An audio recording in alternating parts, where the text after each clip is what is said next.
Então acompanhe comigo a leitura do texto bíblico dos versos 3 ao 5, que diz o seguinte: Bendito Deus Pai de nosso Senhor Jesus Cristo, que segundo a sua muita misericórdia, nos regenerou para uma viva esperança, mediante a ressurreição de Jesus Cristo dentre os mortos, para uma herança incorruptível, sem mácula, imarcessível, reservada nos céus para vós outros, que sois guardados pelo poder de Deus, mediante a fé, para a salvação preparada para revelar-se no último tempo. Vamos orar uma vez mais? Feche seus olhos, baixe sua cabeça.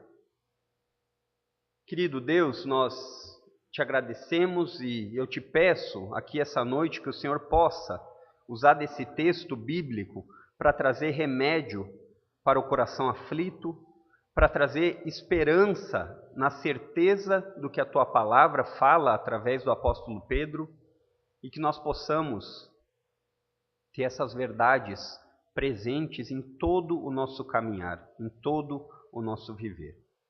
Nós te pedimos isso em nome de Cristo. Amém. Queridos, todos nós, mais cedo ou mais tarde, vamos passar por momentos difíceis, momentos duros em nossas vidas. Todos nós, existe algum momento na sua vida que você vai ser tomado de alguma incerteza, que você vai ter algum momento de aflição. Isso pode ser quando você é demitido do seu emprego. Isso pode acontecer quando você precisa lutar contra alguma doença física ou até mesmo psicológica. Todos nós temos esses momentos que vão chegar. E ainda existem aquelas pessoas que têm essa sensação, esse sentimento de medo, de aflição, de dificuldade por causa das profissões que têm, como policiais, juízes, ou até mesmo algum tipo de profissão do gênero. Ou então, a pessoa ela pode sofrer muito, passar por momentos duros, difíceis, por ser um missionário da palavra de Deus. E aqui, quando eu uso o termo missionário, embora nós saibamos que todo crente é um missionário, eu trabalho com a ideia mais de um missionário, aquele que vai em locais difíceis de acesso, aqueles locais que ele sabe que muitas vezes pregar o evangelho vai fazer com que a sua vida possa ser tirada. Muitas vezes, aqueles locais em que ele ia até lá, já é quase que uma certeza de que ele perderá a sua vida. Essa realidade, embora muito incomum para nós aqui no Brasil, na nossa própria igreja, ela é extremamente comum para muitos cristãos ao redor do mundo. Essa realidade de viver uma vida sofrendo, com medo, com preocupações, também é a ideia da carta do apóstolo Pedro. O momento em que eles viviam eram apenas tempos de que eles sabiam que o sofrimento iria vir, mais cedo ou mais tarde. E é assim nas nossas vidas, queridos. O sofrimento ele vai chegar na vida de todos, mais cedo ou mais tarde. E Pedro escreve essa carta em um contexto muito parecido com isso que eu acabei de falar. Qual é o contexto em que Pedro escreve essa carta? Pedro escreve essa carta para cristãos que estavam prestes a ser perseguidos pelo Império Romano, que era o império que dominava aquela época em que os apóstolos viveram. E tudo isso, esse sofrimento e essa perseguição que eles iriam sofrer, não era porque eles infringiam as leis.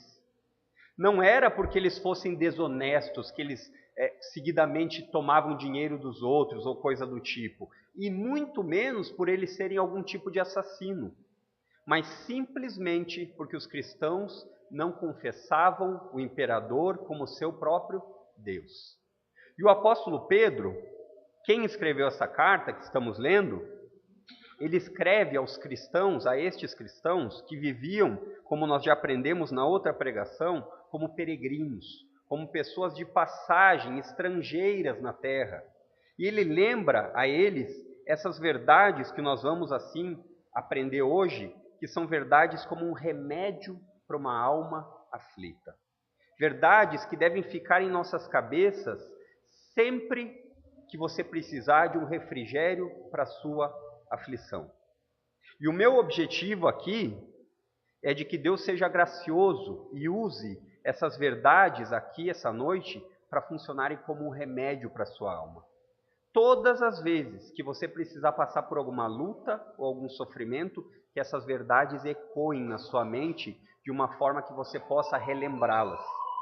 Então Pedro começa dizendo no verso 3 o seguinte, ele diz: bendito o Deus e Pai de nosso Senhor Jesus Cristo.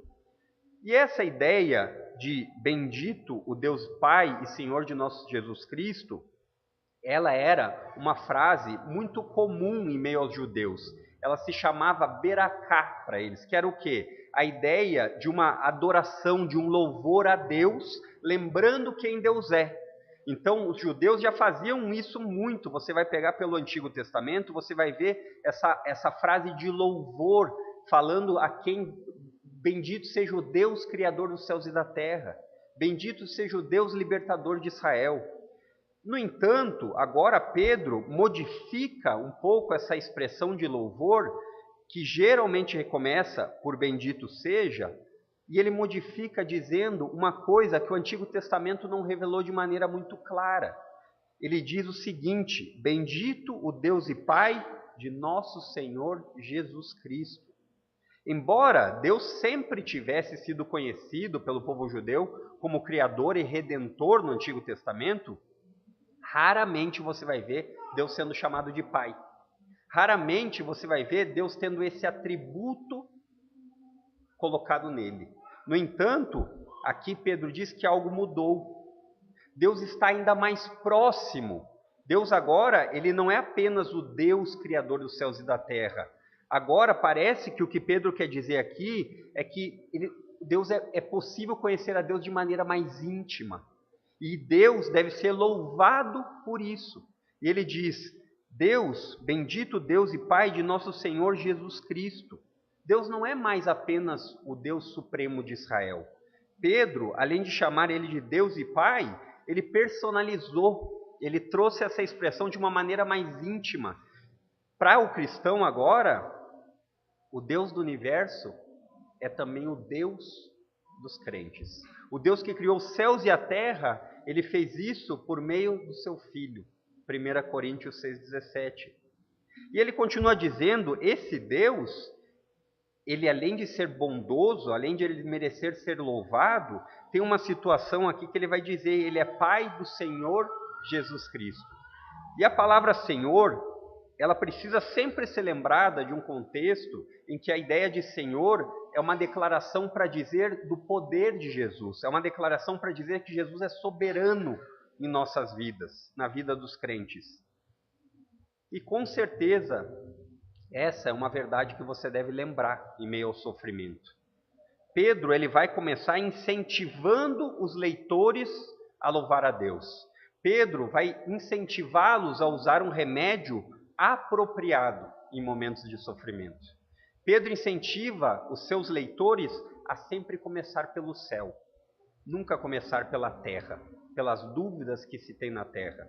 E essa já seria uma dica muito valiosa para nós.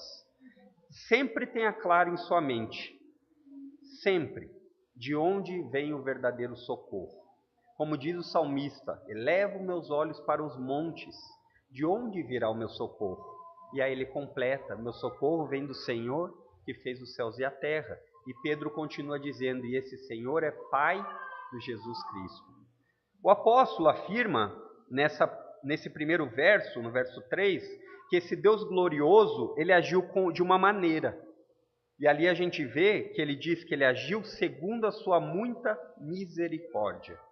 A misericórdia é o ato que Deus usa para com pessoas merecedoras de juízo, merecedoras de castigo. Porque em outros locais da Bíblia nós vamos ver que a situação dos homens e das mulheres são de que são pecadores em uma condição lamentável, uma condição desesperadora, uma condição miserável, conforme nós vemos em Efésios 2:4 e Tito 3:5. Então a demonstração da misericórdia, ela acentua a ideia de que o próprio Deus é o protagonista dessa história. Não é você, não sou eu. O próprio Deus é o protagonista do plano da vida das pessoas. E só o ato de Deus ter misericórdia já deveria ser um motivo de muita alegria. No entanto, nós precisamos talvez entender qual é a ideia da misericórdia. O que quer dizer Deus ser misericordioso? E a misericórdia, eu vou tentar resumir para vocês, é o ato de uma pessoa não dar a outra aquilo que ela merece. Ou seja, a pessoa merece condenação, mas ela não recebe. Então, quando a gente entende isso, a misericórdia, ela não demonstra méritos na pessoa que recebe ela. Pelo contrário, essa pessoa que ganha misericórdia, ela merecia juízo. E é isso o que Pedro nos ensina aqui. A misericórdia de Deus, ela ainda é mostrada de uma maneira mais especial, porque ela está ligada a um acontecimento, conforme vocês vão ver na sequência, de trazer nova vida ao pecador, nova vida aos pecadores. Pessoas merecedoras de serem condenadas, elas recebem misericórdia ao invés disso. E talvez assim nós possamos entender esse termo que ele coloca junto com a misericórdia, de chamar de muita misericórdia. A ideia da muita misericórdia é o tamanho da misericórdia. Quanto mais você precisa de condenação, mais a misericórdia é evidenciada. E Pedro segue o seu louvor a Deus, demonstrando aos cristãos a verdade que funciona como um verdadeiro remédio para o coração aflito. E é isso que eu gostaria de enfatizar com os irmãos essa noite, que os crentes, eles são capazes de suportar os sofrimentos. É isso que nós vamos ver no texto. Os crentes, eles são capazes de passar pelas dificuldades dessa vida. E em primeiro lugar, os crentes são capazes de suportar os sofrimentos, conforme o verso 3 nos diz, porque Deus nos regenerou para uma viva esperança. O texto no verso 3, parte B, diz o seguinte: segundo a sua muita misericórdia, nos regenerou para uma viva esperança, mediante a ressurreição de Jesus Cristo dentre os mortos. Então Pedro nos relata aqui que a grande misericórdia de Deus, o ato de Deus ser misericordioso, nos levou a ser regenerados. E a explicação da regeneração, como muitas vezes o texto bíblico necessariamente precisa ser feito, para aqueles cristãos seria muito fácil eles compreenderem todas essas verdades. Para nós, esses termos, muitas vezes, eles são um pouco vagos. O que quer dizer regeneração? Muito bem, de maneira extremamente simples, a regeneração que Pedro fala aqui, que Deus nos regenerou, é o ato de trazer alguém a um novo estado. É o ato em que a pessoa estava morta e agora ela passa a ter vida. A Bíblia também chama diversas vezes isso de novo nascimento. A regeneração é o ato em que o Espírito de Deus opera na vida da pessoa e passa a operando. Quando ele opera na vida da pessoa, a pessoa tem uma mudança interna que muda completamente a vida da pessoa. E esse regenerar, ele acontece de uma forma muito simples, mas muitas vezes dura aos ouvidos das pessoas. Você precisa entender uma má notícia. Você precisa entender que todas as pessoas estão em rebelião contra Deus. Todos nascem pecadores. Essa é uma notícia extremamente dura. E, por uma questão de raciocínio lógico, você entende que se você está em rebelião contra Deus, ninguém pode chegar diante de Deus e dizer assim: Deus, porque eu sou bondoso e eu faço todas as coisas certas, eu mereço ser salvo. Não é assim que acontece. Quando você aprende isso, e você percebe a consequência de quando você percebe que você está perdido, a consequência disso é que você pensa: como eu posso ser salvo? De que forma eu consigo encontrar acesso novamente a esse Deus? É daí que vem o termo religião. A palavrinha religião quer dizer religar, algo que está desligado. O homem, quando ele nasce, ele está desligado de Deus por causa dos pecados. Então ele precisa ser religado. E a ideia de religião deveria ser a verdadeira religião. A religião que de fato liga os homens a Deus. Quando você entende que você não tem acesso a Deus, que você é considerado diante de Deus um inimigo. E essa é a parte dura. Então, uma vez que você entende isso, e você aprende que para que você possa ser religado novamente a Deus, para que você possa chamá-lo de Pai e para que Ele possa lhe escutar, você precisa de um intermediador. Você precisa de alguém que faça essa ligação. E esse alguém não é você, porque você é incapaz de apresentar diante de Deus boas obras. Uma vez que você entende isso, uma vez que você deposita a sua fé naquele que fez algo para que você seja religado, a saber, Jesus Cristo, ressuscitando dentre os mortos, como o texto vai nos dizer na sequência, quando você entende isso, quando você entende que você está morto por causa dos seus pecados diante de Deus, e a morte aqui não é uma morte física agora, é uma morte espiritual. A morte física vai chegar, mas imediatamente todos estão mortos espiritualmente. E uma vez que você entenda isso, o Espírito Santo, ele vem e lhe dá um novo nascimento. Ele lhe dá capacidade espiritual e intelectual de amar a Cristo. Antes, você não amava a Cristo. A partir do momento em que você é regenerado, que você tem um novo nascimento, você ama. Antes, você não desejava a Cristo. A partir do momento que o Espírito opera no seu coração e você passa a enxergá-lo com outros olhos, você o deseja. Antes, você não acreditava nas verdades a respeito da condenação e da salvação. Todo mundo vai ser salvo. Não. Agora que você escutou, compreendeu e acredita, você passa a ter uma vida diferente. E o texto nos diz, ele nos regenerou para uma viva esperança. A pessoa, ela passa a viver uma novidade de vida. Tanto uma nova vida espiritual, porque ela era morta para Deus, agora ela não é mais, como também uma nova vida intelectual.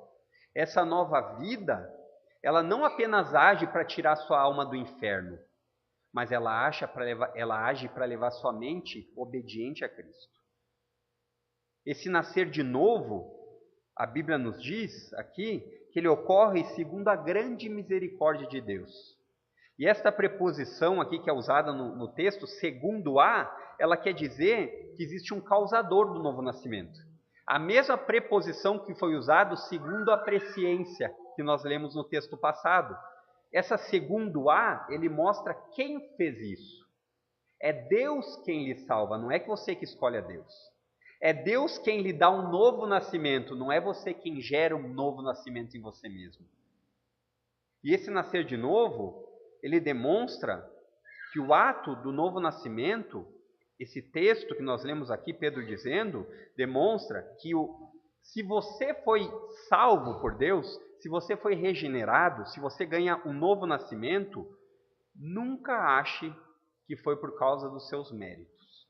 Nunca ache que você está em condição de escolher a Deus, porque você está morto. E um morto não faz nada, a não ser feder. O texto nos diz claramente como foi. Ele diz, segundo a sua grande misericórdia. Então, o motivo para o novo nascimento é a grande misericórdia. Esse é o motivo. E Pedro aqui, ele vai continuar descrevendo a obra da salvação de Deus.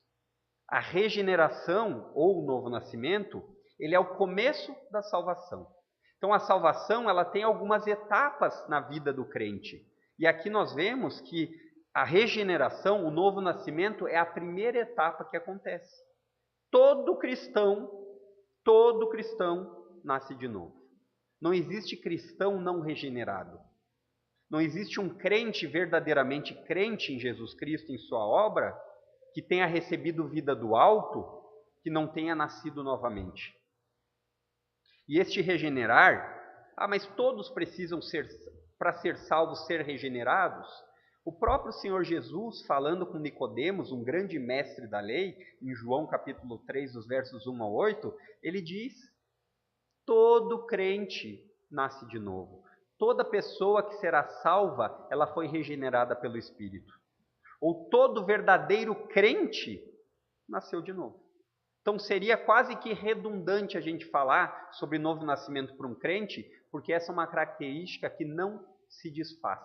Ou seja, mas ele é crente, mas ainda não nasceu de novo. Isso não existe. Isso não existe.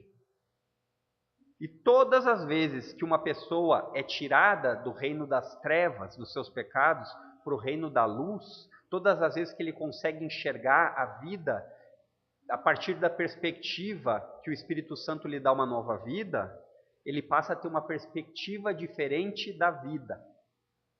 Ele não enxerga a vida apenas meramente com os olhos naturais. E Pedro, vai nos dizer que as pessoas que Deus elegeu, elas são regeneradas para uma viva esperança. E essa viva esperança que Pedro usa aqui, no verso 3, é o primeiro termo utilizado nesse texto que nós vamos ler para descrever a vida eterna. Então ele diz que ele disse o motivo da regeneração, que você recebe uma vida nova, é a grande misericórdia de Deus. E o resultado desse novo nascimento é a esperança viva. Quando você é regenerado, a sua esperança agora não é uma mera esperança, mas é uma esperança viva, uma vida de esperança. Todas as vezes que a palavrinha esperança é utilizada, a gente prontamente pensa em algum tipo de otimismo confiante, não é verdade? A gente pensa, temos que confiar, então, temos que ter esperança que vai dar certo. Todavia, essa esperança que você pode ter como um otimismo confiante, ela não é a certeza de que algo vai acontecer, porque você não tem poder para isso. Você apenas espera. Você tem esperança como uma ideia de esperar algo. No entanto, Pedro, ele vai utilizar aqui essa ideia da viva esperança, nos ensinando, relacionada à palavra de salvação, que ela é viva. A ideia de viva é que essa esperança, essa viva esperança, ela cresce dia após dia, semana após semana, mês após mês. O resultado da regeneração é que o crente, ele começa a olhar a vida, a nova vida, cada dia mais com Cristo como seu objetivo. O novo nascimento dá para a pessoa olhos espirituais, para olhar a eternidade. Aí a vida da pessoa não se resume apenas a esse tempo de 50, 60, 70, 100 anos no máximo. Esse tempo ele não se resume apenas a esse período curto de sofrimento. Agora ele consegue enxergar o que vem depois disso. Agora ele consegue enxergar uma viva esperança porque ela não tem fim. E a grande diferença da esperança que as pessoas, e nós muitas vezes falamos de modo geral, para essa viva esperança que Pedro fala, está na garantia.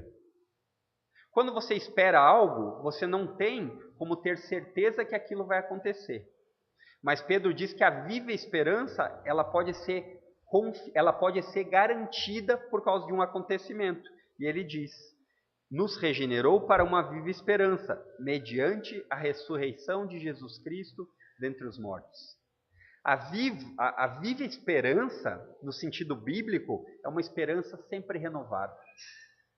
Todos os dias você pode saber que essa viva esperança é verdadeira, porque você pode confiar no poder daquele que tem para garantir e na confiança que você tem de que a palavra e o poder daquele que prometeu é verdadeiro, conforme Romanos 5:5. Então, aqui talvez uma ilustração faça mais sentido para nós entendermos essa ideia. Você prepara durante a semana com sua família um lindo piquenique na praça. E aí você diz, nossa, tomara que faça sol, porque se fizer sol, eu vou poder ter um momento de muita alegria. Só que chega no dia do piquenique e chove. A sua esperança é completamente desfeita. Ou então, você programa suas férias e aguarda ansioso para o dia que chegue. Você planeja tudo o que pretende fazer nas férias, você pensa, vou fazer isso, vou fazer aquilo. E uma semana antes de você poder viajar, de tirar as suas férias, você descobre que perdeu o emprego. Ou então, algo que você não esperava acontece, como algum problema de saúde. E a esperança que você tinha daqueles momentos deliciosos com a sua família e tudo mais, vai por água abaixo. A sua esperança acaba. Ela simplesmente foi esmagada. todo tipo de esperança nessa terra, irmãos. Todo tipo de coisas que as pessoas esperam, de momentos que as pessoas esperam, não podem ser unidos com a certeza de que eles acontecerão. Pedro incentiva os seus leitores aqui, que estavam prestes a passar por muitas perseguições. Lembre-se do contexto. E um risco real de morte, a que eles se apeguem a essa viva esperança. A que eles usem da certeza dessa viva esperança que não pode ser tocada por homens. Não pode ser desfeita por situações difíceis, porque ela tem uma garantia, a ressurreição de Jesus.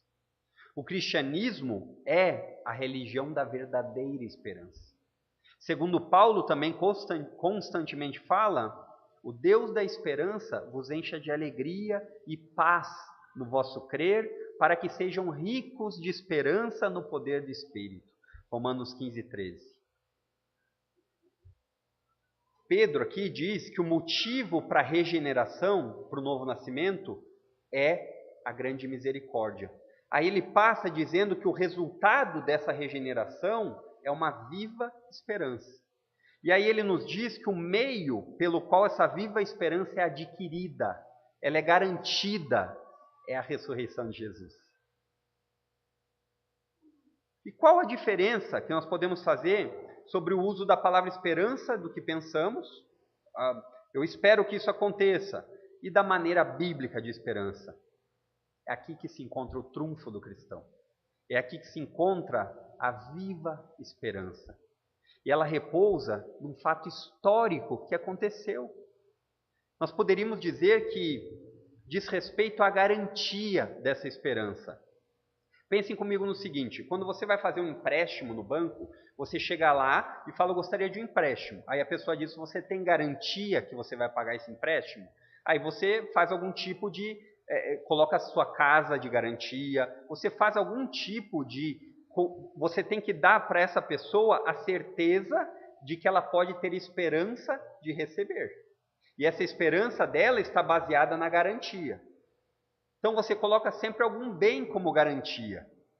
Nós poderíamos dizer que a esperança do banco está na garantia que você dá para ele.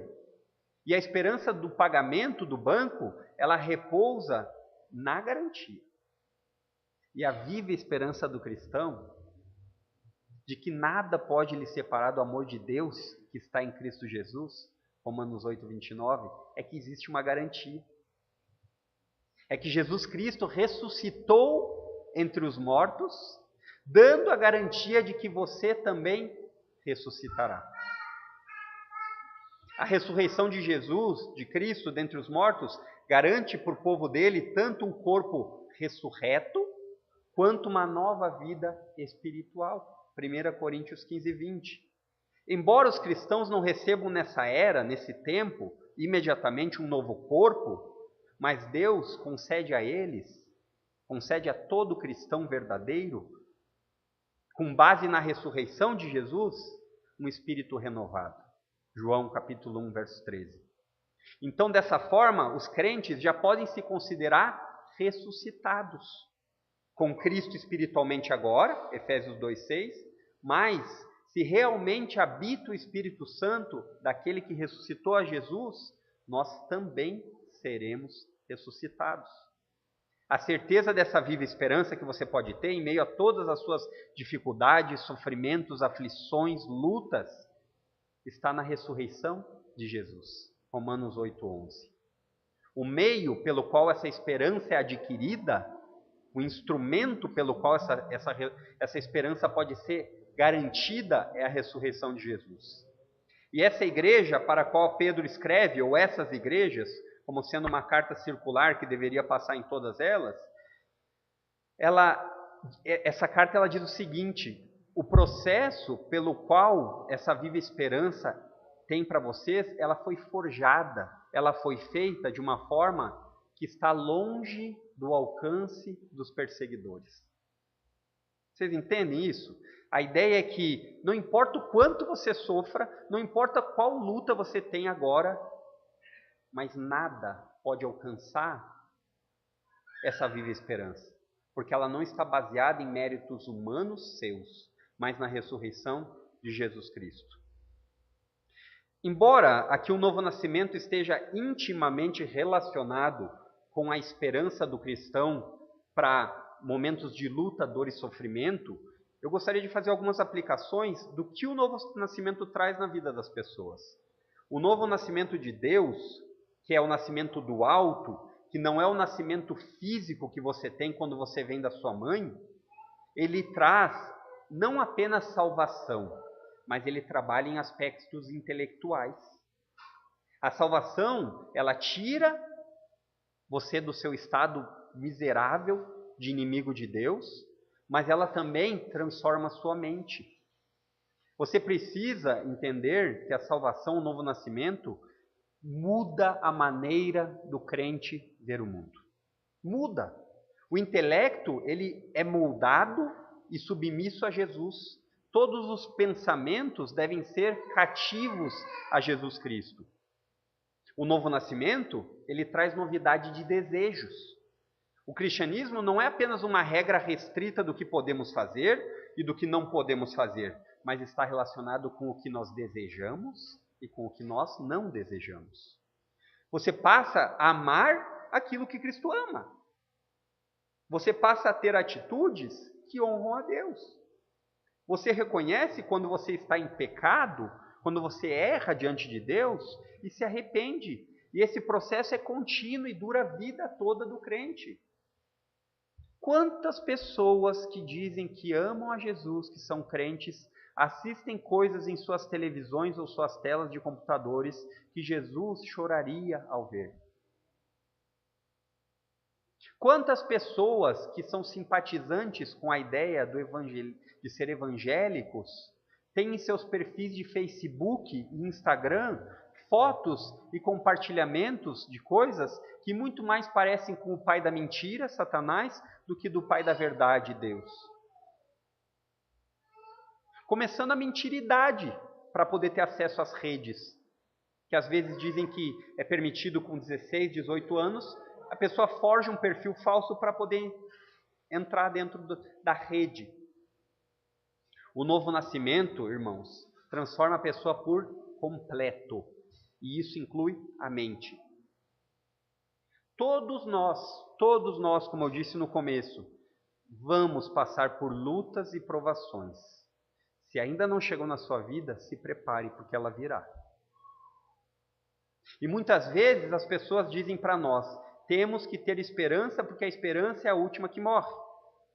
No entanto, para uma pessoa que não é crente, isso não é verdade. Porque a esperança dela morre sim. Porque diferente da esperança do cristão, que é assegurada na ressurreição de Jesus. Porque Jesus vive. Porque Ele vive, nós podemos crer no amanhã. No novo nascimento, que é aquele momento em que você confia em Cristo, você olha para aquela cruz e enxerga nela todos os seus pecados cravados lá. Você passa a fazer parte de uma nova família, onde tem Deus como pai e Jesus como seu irmão mais velho. Você nasce novamente como filho de Deus. Você é adotado por Deus para fazer parte de uma nova família. E você pode confiar que isso que eu estou dizendo é verdade, porque Pedro diz que está firmado na ressurreição de Jesus. Por causa de Cristo, nós vivemos.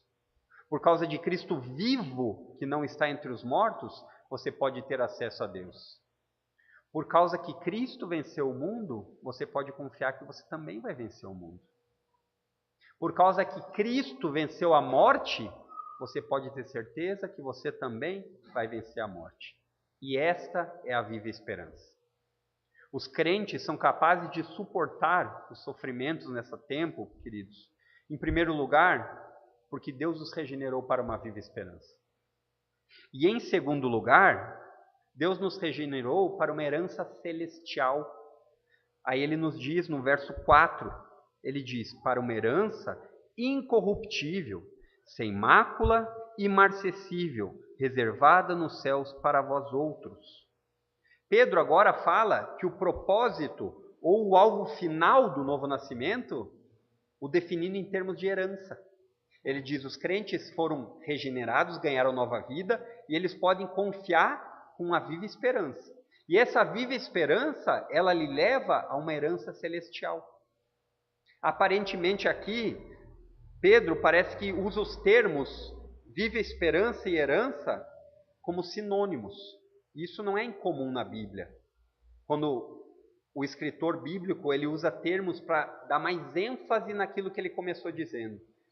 Muito embora aqui não seja necessariamente necessário que isso faça uma diferença enorme, nós precisamos pelo menos entender aqui as duas palavras, viva esperança e herança, como grandezas de conteúdo equivalente. Essas são grandezas que Pedro faz questão de mostrar a pessoas que têm um coração apertado, um coração aflito, um coração que muitas vezes está passando pelo momento escuro da alma.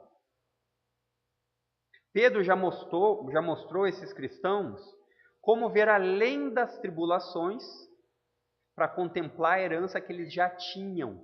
É uma herança que já é deles. Não é uma herança que eles precisam conquistar. Essa herança já foi conquistada. E embora no Antigo Testamento, Pedro faz muitas alusões ao que o Antigo Testamento ensina, a maior parte das heranças do Antigo Testamento, ela estava ligada à terra prometida de Canaã. Nós vamos ver isso em Números 32:19, nós vamos ver isso em Deuteronômio 2:12, nós vamos ver isso em Josué 11:23. Só que agora Pedro, ele novamente, como ele já fez no anúncio, que ele diz: bendito seja o Pai, o Deus e Pai de nosso Senhor Jesus Cristo, ele aumentou, ele deixou mais amplo, agora ele faz a mesma coisa com relação à herança. Pedro, ele vai fazer um aumento que salta aos olhos dos leitores. Os leitores, eles não nasceram de novo só para receber uma herança terrena, mas para receber uma herança numa cidade eterna, de onde ainda estão distantes, é verdade, vivendo como peregrinos, conforme o verso 1 nos diz. O novo nascimento, nós podemos dizer aqui, vocês podem sempre lembrar disso, que ele traz aos olhos do coração, ele ilumina a sua mente, o seu intelecto e o seu mais profundo sentimento, a sua mais profunda compreensão do valor dessa herança celestial, conforme Efésios 1:18. Pedro está dizendo aqui que essa herança ela não é terrena, ela é celestial. Longe de ataque de qualquer perseguidor, quem quer que seja, ela não pode ser enfraquecida pelo tempo. E é para dar mais ânimo ainda àqueles corações aflitos e apertados, Pedro usa 3 adjetivos para falar, 3 qualidades para falar a respeito dessa herança. Primeiramente, ele diz que essa herança é incorruptível, ou seja, é uma herança celestial. Ela não está sujeita a ser destruída. Não pode. Ela não está sujeita a perecer. Perecer é algo que estraga. A ideia de dizer que é incorruptível, Pedro está querendo dizer que ela não apodrece. Ela não é como as heranças terrenas, que perdem o valor, que apodrecem. Exatamente como Paulo fala, que todas as coisas estão se degenerando, se corrompendo, se destruindo. Em Efésios 4:22 ele vai dizer que o homem natural, ou seja, a criação por completo, ela dia a dia está se degenerando até morrer. Nós vemos isso, nós envelhecemos, nós vemos isso, nós olhamos as coisas acabando, nós vemos árvores morrendo, nós vemos as pessoas morrendo. E ele diz que essa herança, ela não está sujeita a ser destruída. E o sentido de incorruptível que ele usa aqui, essa palavrinha, essa ideia de não poder ser destruída, ele só é usado com referências a realidades celestiais eternas. Começando com o próprio Deus, Romanos 1:23, falando da palavra de Deus, Pedro 1:23, que depois nós vamos também aprender. O corpo ressurreto dos crentes também, 1 de Pedro 3:4. Todas as posses, as coisas terrenas, elas estão num processo de destruição, de degeneração, porque a criação toda, sem exceção, ela geme, ela está em sofrimento, por causa desse cativeiro em que o pecado a colocou. Paulo ensina isso em Romanos 8, 21. A diferença é que essa herança dos crentes, ela não pode ser tocada nem mesmo pela morte. Isso não é um alívio? Saber que não existe nada que pode roubar essa herança do crente? Vocês conseguem pensar a respeito disso? Não importa a riqueza que alguém tenha recebido nessa terra, ela termina. Se não terminar agora, nesse tempo de vida que ela tiver, vai terminar na morte. Porque o caixão não tem gavetas. O cristão, ele tem uma herança que não acaba nunca. Nunca. E essa herança é a vida eterna. E ela é sustentada e garantida por Deus. Olha que contraste gigantesco entre as coisas apenas terrenas. Em segundo lugar, ele diz que essa herança é sem mácula, incontaminada, ou seja, ela não pode ser tocada pelo pecado. Esta herança é tão limpa e pura que ela não pode ser afetada nem no futuro. E logicamente que aqui Pedro está dizendo a ideia de ser tocada pelo mal, de ser tocada pelo pecado. E esse termo de contaminar, se a igreja está fazendo aquele plano de leitura, já passaram por Êxodo, estão lá em Levítico, vocês vão ver como isso é frequentemente utilizado para tratar da contaminação cerimonial. O que é a contaminação cerimonial? Uma pessoa se tornar impura para se apresentar diante de Deus. Ou uma pessoa é inadequada para estar na presença de Deus. Por quê? Porque ela é impura. E Pedro convida os seus leitores a uma contemplação de uma herança celeste, uma herança do céu, que não é contaminada pelo pecado, que não tem nada indigno na presença de Deus. Essa herança não pode simplesmente ser tocada pelo mal. Muitas pessoas aqui no nosso tempo, elas recebem heranças de seus pais quando morrem. Essa é a ideia de herança. É algo que você recebeu pela morte de outro. Uma fortuna terrena, às vezes, ela recebe. E às vezes essa fortuna pode ter sido construída de maneira lícita ou ilícita, honesta ou desonesta, justa ou injusta. Sendo assim, não importa de qual das duas maneiras essa herança foi construída, ela é temporária. E a pessoa pode usar e desfrutar dessa herança, mas ela vai chegar um momento que essa herança não vai comprar nada. Porque no momento que a pessoa morre, ela não pode comprar da herança pura. Porque a herança pura não pode ser contaminada.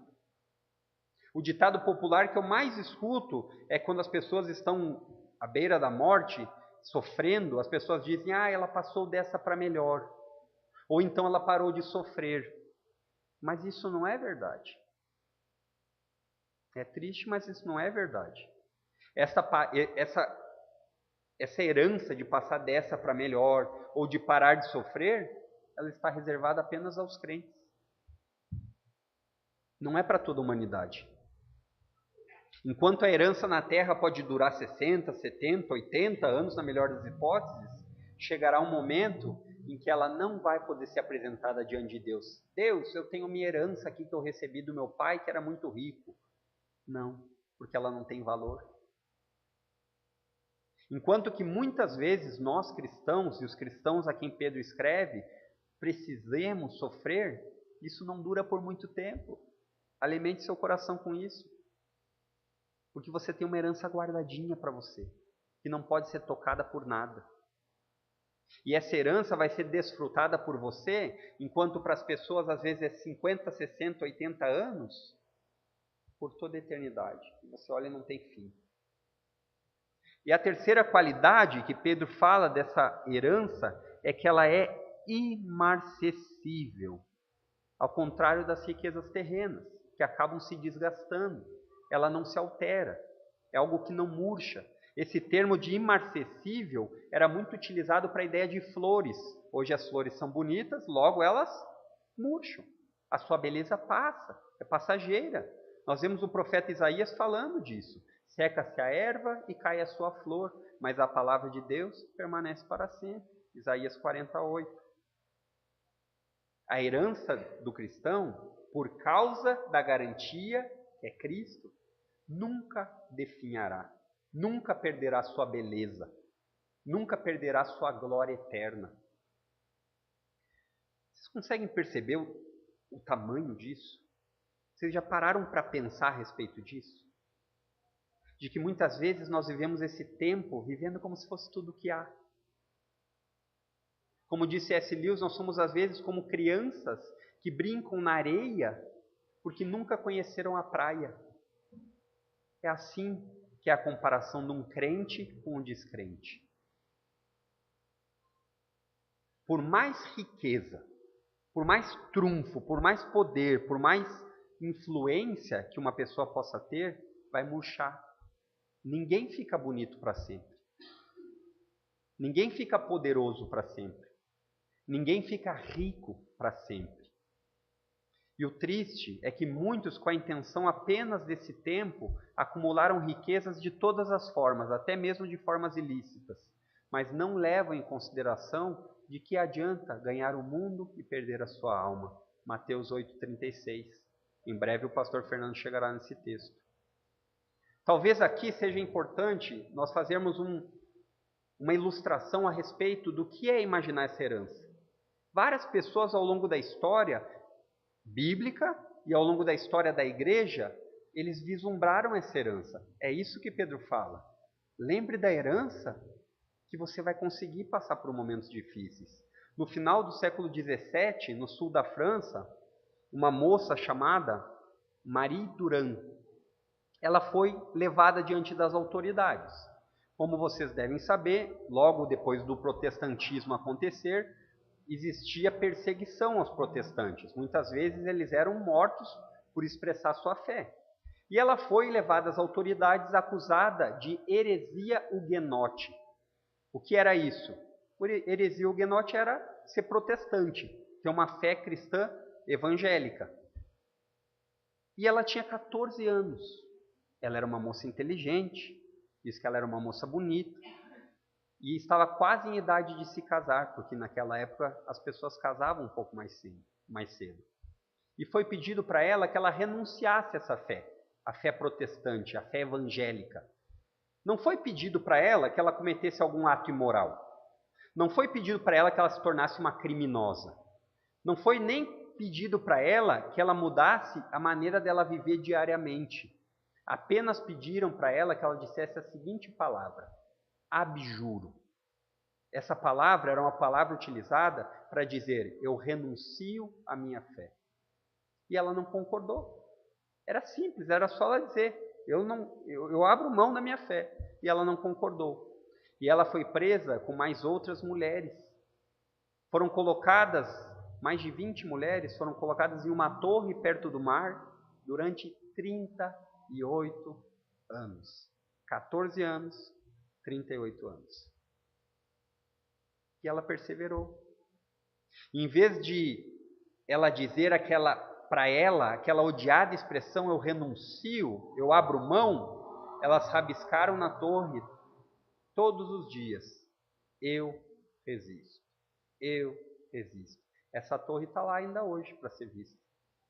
E talvez nós não entendamos essa simplicidade que esmaga a gente de um compromisso religioso que não pede nada do tempo e não ganha nada do tempo. O que eu quero dizer com isso?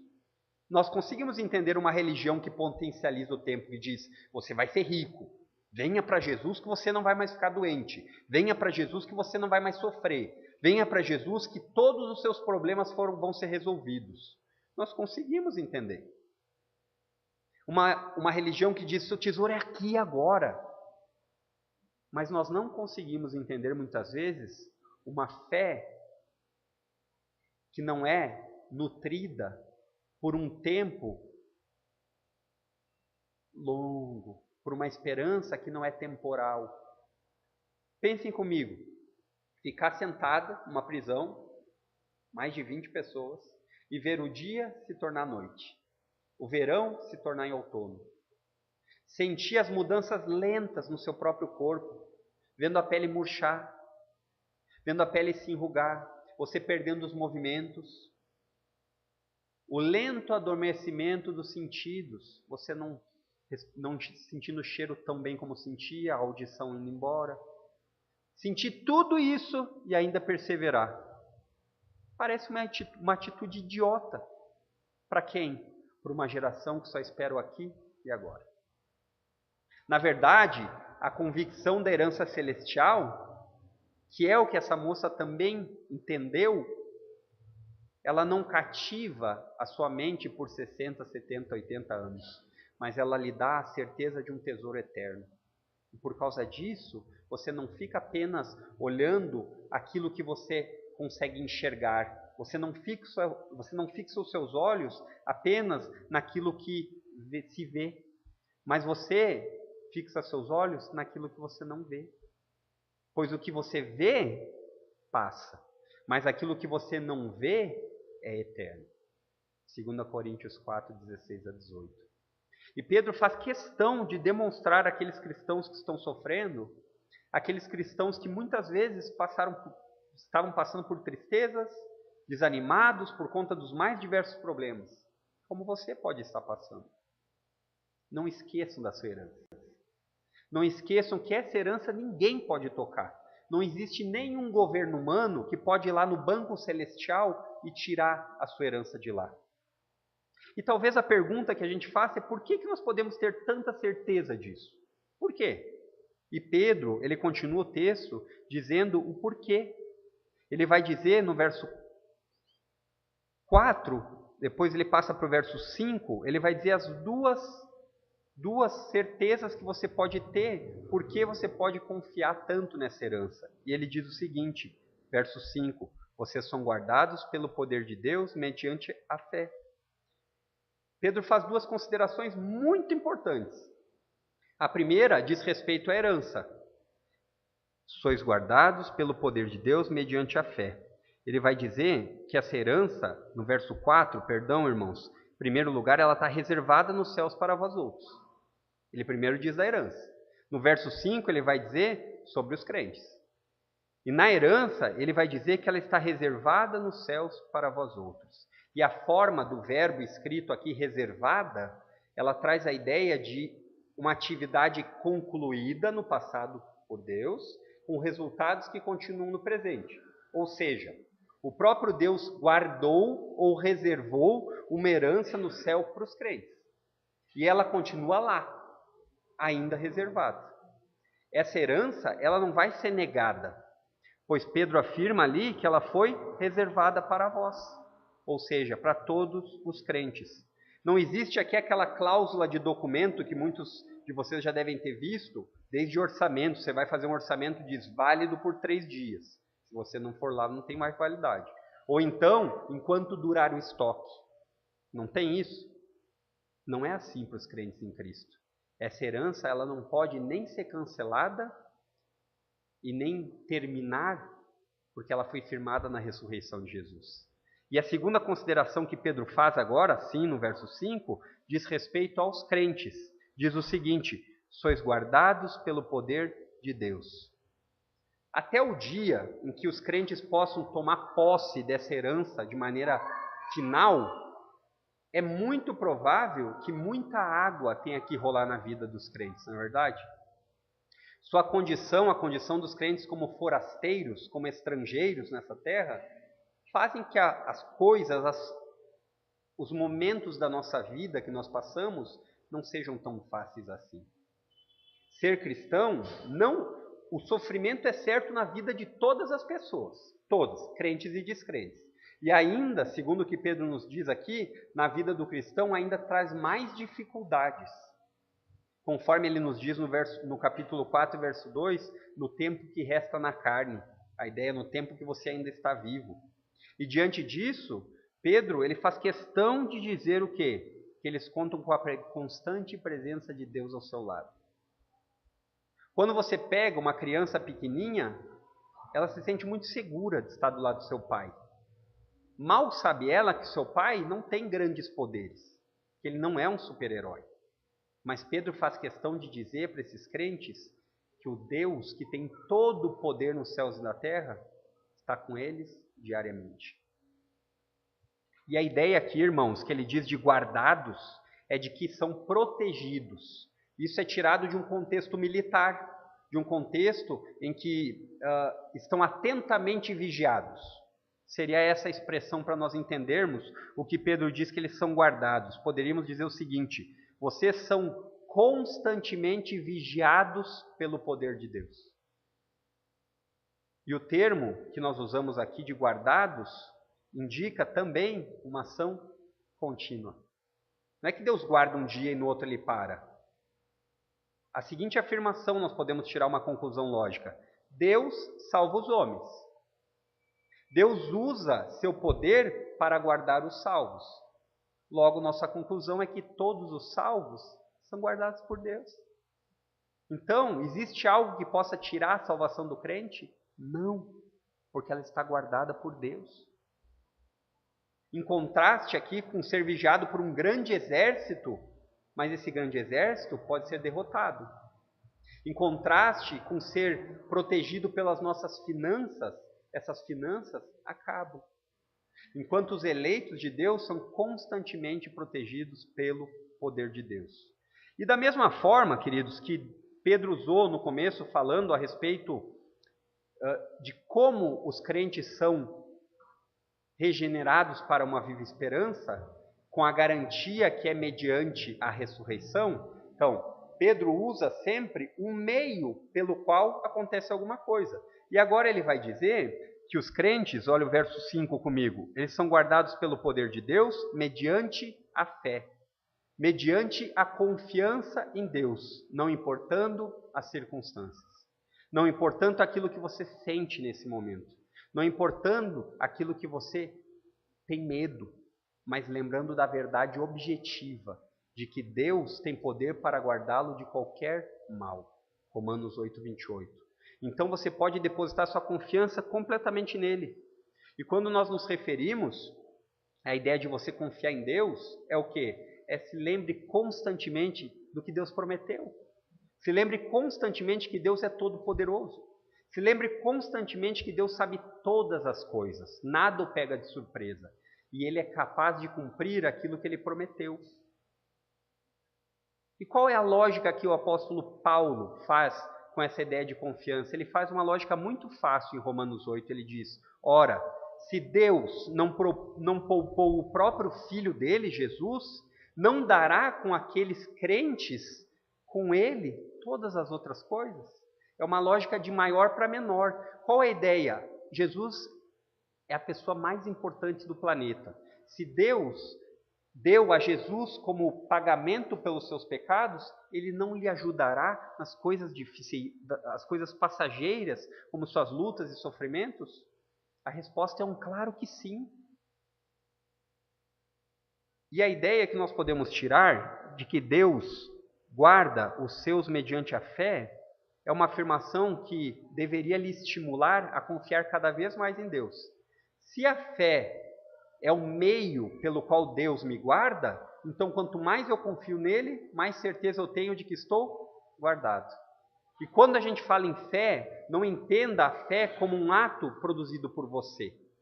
Ninguém aqui seria tolo ao dizer, quando um martelo martela um prego, que é o martelo o que fez aquilo, que o martelo teve vida própria e martelou o prego. Não, o martelo foi apenas um meio.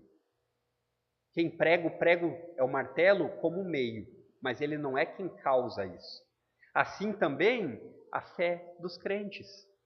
Em última análise, a fé é o meio pelo qual você é guardado. Só que essa fé também é um presente de Deus. Ela não é sua. Efésios 2:8. E um dos símbolos do cristianismo, queridos, é a âncora. Por que a âncora? Pense comigo.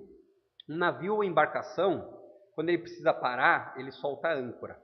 E embora esteja balançando o mar, quando a âncora está firmada, aquele barco vai ficar firme.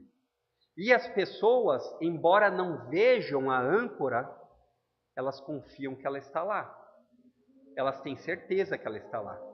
E quando você e eu, e aqueles leitores de Pedro, têm certeza das promessas de Deus, acontece a mesma coisa. Essa viva esperança é como a âncora da alma. Ela é firme e segura. Hebreus 6,19. Você pode confiar Não porque você enxerga naquele momento, mas porque você tem certeza de que aquele que prometeu é fiel para cumprir. Uma pessoa, rápidas aplicações aqui, queridos, uma pessoa pode adquirir todo tipo de herança nessa terra, nesse tempo presente. Mas como eu já falei, o caixão não tem nem gaveta e nem cofre. Se a pessoa viveu como a pessoa mais rica aqui nessa terra sem Cristo, naquele momento em que ela morre, naquele momento em que o sino toca, sua riqueza não garantiu nada. Ela não pode, como muitos pensam, comprar um terreno no céu. Ela vai sofrer eternamente. E nós cristãos, nós não falamos isso com alegria, nós falamos isso com tristeza, mas essa é a verdade. E muitas vezes o melhor tesouro que uma pessoa deixa para os seus filhos, para os seus netos, é apenas poder, dinheiro e riqueza. Conforme Pedro disse, heranças corruptíveis. E o maior legado que eu diria para vocês, queridos, que vocês podem deixar para os seus filhos, para a próxima geração, é lembrar das verdades celestiais. Lembrar dessas verdades que o ladrão não rouba e a traça não corrói. Essa é a vida eterna. E ela é muito mais preciosa do que qualquer riqueza nesse tempo. E Deus não apenas prometeu guardar essa herança sua, mas Ele prometeu lhe guardar. E os crentes, eles são capazes de suportar os sofrimentos, porque eles foram regenerados por uma viva esperança, em primeiro lugar. Em segundo lugar, eles foram regenerados para uma herança celestial. E em terceiro e último lugar, eles foram regenerados para serem plenamente salvos. Parte B do verso 5 diz o seguinte: lê o verso inteiro. Que sois guardados pelo poder de Deus, mediante a fé, para a salvação preparada para revelar-se no último tempo. Pela terceira vez, nos versos 3 a 5, aparece de novo essa oraçãozinha, dentro da oração no sentido de frase, para. Então, Pedro começou dizendo que o crente tem a salvação aberta diante de si, começando na viva esperança, verso 4, verso 3, depois indo para a herança, verso 4, e agora ele fala a respeito da salvação. É como se Pedro aqui falasse da salvação nos aspectos em que elas acontecem. Agora ele vai falar do aspecto mais amplo da salvação. E o termo salvação é necessário que nós entendamos, que Pedro fala, que ele está preparado para revelar-se no último tempo. O conceito de salvação é extremamente importante que você entenda. Aqui Pedro usa essa ideia de salvação nos últimos tempos, não com a ideia, a Bíblia sempre trata últimos tempos da seguinte forma: entre a primeira vinda de Jesus e a sua volta. Isso são os últimos tempos. Então, quando a Bíblia fala em últimos tempos, não entenda que é aquela semana que vai acontecer. É uma era, é um período de tempo em que Jesus ressuscitou, foi assunto aos céus e vai voltar. Esses são os últimos tempos. Mas agora Pedro, ele fala de um período mais específico, como se nós pudéssemos falar do fim. Aquele dia que nós chamamos de juízo final. É isso que Pedro está falando. Esse dia, ele está preparado para se revelar no último tempo. É algo que está no futuro, que vai acontecer. Enquanto que mediante a ressurreição de Jesus, nós somos regenerados, ganhamos um novo nascimento, e essa mesma ressurreição é a garantia de que você tem uma herança. Olha como o conceito é extremamente lógico. Agora, Pedro fala que você vai chegar a uma salvação plena. O que nós entendemos com isso? Quer dizer que nós somos salvos, fomos salvos, estamos sendo salvos e seremos salvos. A ideia de salvação, ela começa no novo nascimento, ela continua na vida do crente e chegará um momento em que o crente de fato terá a execução da salvação. Aquele momento em que ele poderá botar as mãos na herança celestial, a vida eterna. E a ideia básica é de algo que já existe. Ele diz, ela está preparada para revelar-se no último tempo. Então a palavra utilizada aqui não está dizendo que dia será, não tem a ideia de nós sabermos quando vai ser isso. Como muitas pessoas gostam de dizer, vai ser dia 25 de tal ano. Não, a ideia aqui está dizendo não cronologicamente. Você consegue contar quando isso vai ser, mas está dizendo que tem um tempo certo e que isso vai acontecer. E é esse último tempo que Pedro fala. E a igreja primitiva, os cristãos dos primeiros séculos, eles entendiam essa expressão últimos tempos. Nós que associamos a nossa mentalidade ocidental do século 21, que a gente pensa últimos tempos, a gente pensa que é amanhã. A ideia é assim, ó, existe um tempo e ele vai ser demonstrado, vai ser revelado no momento certo. Por que nós sabemos disso? Porque já começou. Jesus ressuscitou dentre os mortos. Essa é a prova de que você pode esperar. E essa última expressão aqui, ela torna difícil, se não impossível, deixar de você ver, você não conseguir enxergar que Deus protege os seus até o fim. Essa expressão dizendo, verso 5, que sois guardados pelo poder de Deus mediante a fé, para a salvação preparada para revelar-se no último tempo. É impossível que você não consiga aqui fazer como Pedro e louvar Deus por isso. Nós poderíamos lembrar outros textos do apóstolo Paulo dizendo, aquele que começou a boa obra em você é fiel para completar até o fim. Filipenses 1,6. No fim das contas, é o poder de Deus que permite os crentes ter essa salvação definitiva. Então a salvação foi descrita como passado, cristãos receberam o novo nascimento pela misericórdia de Deus. Foi descrito ao presente, os cristãos estão sendo guardados por Deus, e agora ao futuro. Ao último tempo virá a libertação final. E eu penso aqui, tentando fazer... O pastor falou que era 2 horas, eu levei a sério, tá, irmãos? Eu penso que aqui, eu fico imaginando aquelas pessoas passando por tribulação e pensando assim, será que eu terei força para resistir até o fim? Será que eu não desistirei do bom combate da fé? Será que eu serei fiel a Cristo quando vir a perseguição e o sofrimento? Pedro diz o seguinte, tenha certeza que o poder de Deus lhe protege. Tenha certeza que mesmo que você balance, Deus é poderoso para lhe guardar. E eu acho interessante nós percebermos que aqui Pedro vai dizer que o poder e a proteção de Deus, eles atuam tanto no sentido de preservar a salvação, ele guarda, como também preservá-los para serem salvos. Ou seja, Deus não só tem a salvação guardada, mas Ele guarda os seus para serem salvos. E Pedro, parece que ele caminha aqui, dando a entender a eles que as recompensas do cristão, elas não são tão físicas assim. Elas não são apenas materiais, elas não são apenas terrenas. No entanto, mesmo que eles se desanimassem, diante dessa possível falta de recompensas materiais no presente, a fé, ela reconhece a esperança viva. A fé, ela leva os olhos espirituais seus a entender algo que é muito maior.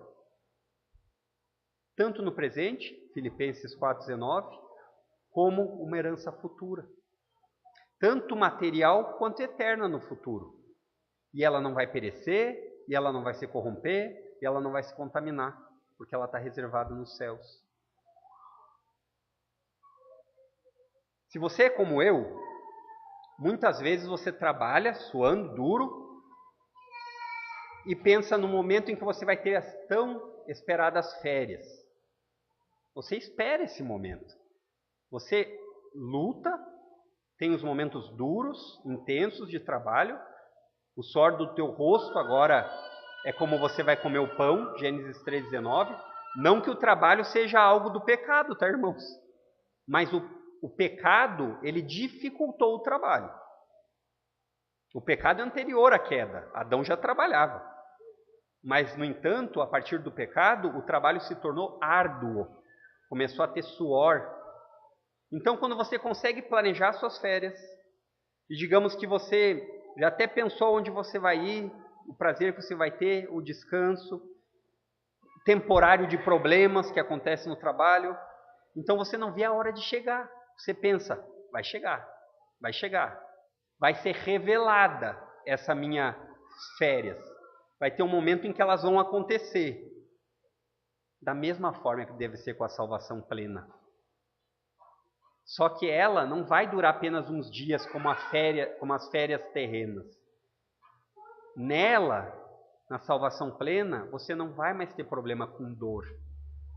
Você não vai mais ter problema com tristeza, com sofrimento. Porque o pecado não vai mais existir. E assim como no Antigo Testamento Deus incentivava o povo a aguardar a vinda do Messias, que é Jesus Cristo, você agora pode olhar para trás e dizer: aconteceu, aquilo que eu acredito é verdade, porque a história prova também que é verdade. E se isso é verdade, e tem fatos históricos que provam, eu posso ter um remédio para o meu coração aflito. Eu posso saber que por mais que eu sofra, que eu tenha dificuldades, lutas, não é eterno. A minha herança celestial é eterna. E talvez nesse momento você esteja passando por momentos difíceis, momentos de dor, sofrimento, momentos de angústia, de medo, mas alimente a sua mente com a certeza que Deus usa seu poder para guardá-lo. Alimente a sua mente que Deus é poderoso e Ele disse que lhe guarda. E se você alimentar sua mente cada vez mais com isso, quando chegar o momento duro, o momento difícil, e ele vai chegar, podem ter certeza do que eu estou falando, você vai estar preparado. E lembre-se que nada pega Deus desprevenido. E lembre-se que esse sofrimento que você passa é temporário. E você logo estará em casa. Você está caminhando para a sua cidade celestial. Se você precisar ter certeza disso, olhe para a cruz. Veja nela o perdão dos seus pecados. Veja nela o castigo que você merecia sendo depositado no crucificado. Lembre, depois disso, Jesus não está mais lá. Ele venceu a morte. E esta é a promessa com garantia que você tem. Jesus já ressuscitou e você também ressuscitará. Primeiro, de maneira espiritual, através do novo nascimento. E depois, de maneira física. Por isso, não desanime, pois sua leve e momentânea tribulação produz para você uma glória incomparável, de valor eterno. Porque nós não fixamos os olhos naquilo que é meramente visível, mas naquilo que é invisível. Porque as coisas visíveis, elas são passageiras, mas as coisas que não se veem são eternas. 2 Coríntios 4, 16 a 18. Louve a esse Deus porque Ele foi misericordioso. Este é o verdadeiro remédio para um coração aflito. E não importa qual sofrimento, dor, angústia, tribulação que você esteja passando. Lembre-se, você é capaz de suportar, porque em primeiro lugar, você foi regenerado por uma viva esperança. Em segundo lugar, você foi regenerado por uma herança celestial, que não pode ser tirada de você. E em terceiro lugar, você foi regenerado para ser completamente salvos. Vamos orar.